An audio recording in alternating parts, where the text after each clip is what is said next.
Netflix पर एक series आई जिसका नाम है IC-814 द कंधार हाईजैक। इस जहाज में एक वीवीआईपी आदमी बैठा था जिसकी दुनिया की 90% करेंसी पर कंट्रोल।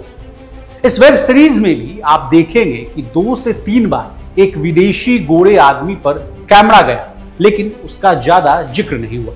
लेकिन एक सवाल मन में उठता है कि प्लेन में वो गोरा सफेद दाढ़ी वाला आदमी कौन था वो रईस जिसकी वजह से 70 देशों की सांसें अटक गई। इसके अलावा यह भी कहा जा रहा है कि इनको बचाने के लिए स्विट्जरलैंड ने कंधार में एक विशेष दूत भी भेजा था। अब क्या है ये पूरी कहानी, विस्तार से जानने और समझने की कोशिश करते हैं। नमस्कार, आप देख रहे हैं लोकमत हिंदी और मैं हूं आपके साथ विशाल शर्मा।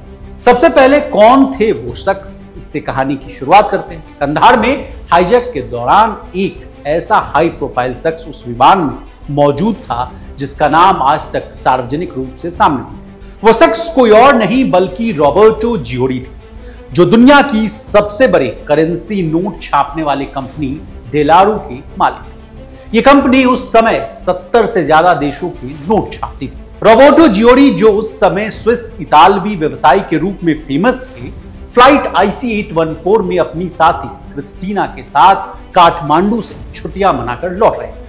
उनकी उस फ्लाइट में मौजूदगी से भारत पर अंतर्राष्ट्रीय स्तर पर यात्रियों की रिहाई के लिए दबाव बढ़ गया था। कई यूरोपीय देशों से भारत को फोन किए गए जिसमें जियोरी की सुरक्षा सुनिश्चित कराने के लिए भी कहा गया। कई राष्ट्राध्यक्षों ने भी हस्तक्षेप किया क्योंकि उनकी कंपनी डेलारू न केवल करेंसी नोट छापने के लिए जानी जाती थी बल्कि पासपोर्ट, स्टाम्प पेपर और सिक्योरिटीज भी प्रिंट करती। अब जियोरी को क्यों कहा जाता था कि उनका दुनिया भर में सिक्का चला, ये आसान भाषा में समझिए। असल में जियोरी उस समय ब्रिटेन की कंपनी डेलारू के मालिक थे, जो स्विट्जरलैंड में रहने वाले थे। ये कंपनी दुनिया के 90% करेंसी प्रिंटिंग कारोबार को नियंत्रित करती, यानी कंट्रोल करती। इस कंपनी का प्रिंटिंग सेटअप ग्लोबल लेवल पर सबसे बड़ा था और कई अफ्रीकी और एशियाई देशों की करेंसी यहीं से छापी जाती थी। भारत भी तब इस कंपनी से नोट छपवाता था। हालांकि 2016 के बाद ये कॉन्ट्रैक्ट समाप्त हो गया। अब नोट भारत में ही छपते हैं, जिसकी जिम्मेदारी security printing and minting corporation of India यानी टकसाल के पास है। अब क्या आपको पता है कि हाईजैकर्स ने भारत सरकार से $200 मिलियन की मांग की।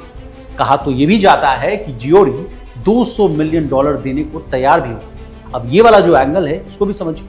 असल में हाईजैकर्स ने भारत सरकार से $200 मिलियन की मांग की थी। मीडिया रिपोर्ट्स में इस बात की जानकारी मिलती है कि एक समय ऐसा आया जब यह दावा किया गया कि जियोरी आसानी से इतनी बड़ी रकम का चेक दे सकते हैं और वो तैयार भी होते थे। हालांकि इसकी पुष्टि उन्होंने कभी नहीं की। उनकी संपत्ति और प्रतिष्ठा के कारण अपहरण के दौरान उनकी मौजूदगी ने भारत सरकार पर अतिरिक्त दबाव डाला, जैसा कि मैंने आपको शुरुआत में कहा।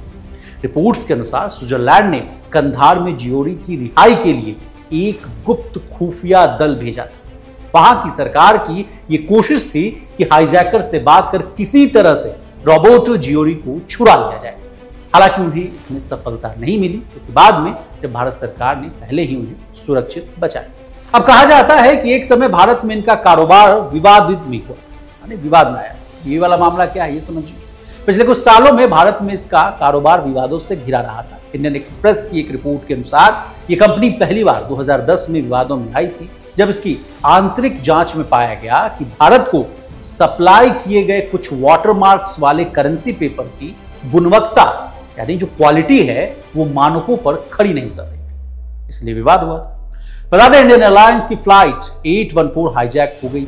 इस घटना पर आधारित नेटफ्लिक्स की वेब सीरीज हाल ही में रिलीज हुई है। अनुभव सिन्हा ने इसे निर्देशित यानी डायरेक्ट किया। इस वेब सीरीज में विजय वर्मा, नसरुद्दीन शाह, पंकज कपूर, अरविंद स्वामी और दिया मिर्जा मुख्य भूमिका। इस सीरीज को लेकर लोगों का जो ओपिनियन है वो 2 धड़ों में बटा हुआ। कोई इसके साथ खड़ा है तो कोई किसी को लग रहा है कि इसमें दिखाए गए सभी तथ्य जो है सही। अब इस दलील में कितनी सच्चाई है हम आपके विवेक पर छोड़ते हैं। अगर आपने अभी तक ये वेब सीरीज नहीं देखी है तो जाकर देखिए और इसका इवैल्यूएशन। तब तक के लिए बने रहिए हमारे साथ और देखते रहिए लोकमत।